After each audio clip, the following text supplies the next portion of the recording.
mata abu bakwai suke yi yake jawo a zina da su, shi kuma namiji abu ɗaya tak zai yi, sai abu ɗaya tak ɗin nan ya haifar da 5.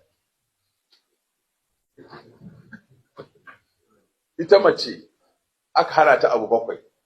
Na farko, bayyanar da kwalliya, wala yubdina zinatahunna illa li bu'ulati. Ba wani mai ido, ba mahaukaci bane kai, da hankalinka. Yadda kake jin yunwa ka ci abinci, kake jin kishirwa ka sha ruwa, kake jin zafi ka shiga inuwa, kake jin sanyi ka sa riga, ita ma haka sha'awa take. Ita ma bukata ce ta jiki, ba haka bane. To tunda ka ji sanyi, har sanyi nan ka ji shi'urin sa, har ka nemi riga sanyi ka sa, ashe mutum ne kai. Ka ji zafi, ka dan ciccire riga ka mai nauyi kana fifita, ashe mutum ne kai. Ka ji yunwa, ko aka kawo abinci ka ci. Ka ji kishirwa aka kawo ruwa ka sha, ka gaji ka fara hamma ka nemi ka kwanta, ka matsu da bayan gida ka tafi ban daki, ka matsu da fitsari ka tafi ban daki, to ana matsuwa da mace ba.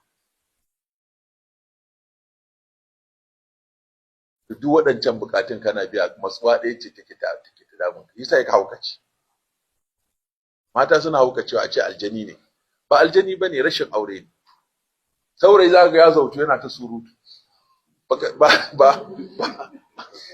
ba hauka bane, ba ma hauka shi da kuma masa aure za ku ji maganar ta kawo.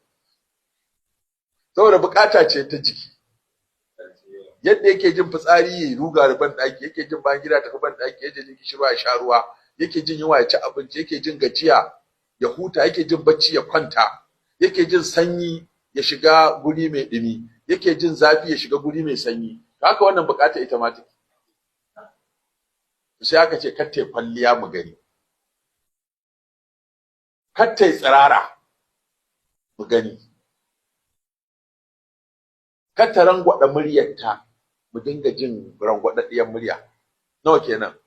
3. Kar ta fesa turare da zai ja kamshi ya sa sha'awa.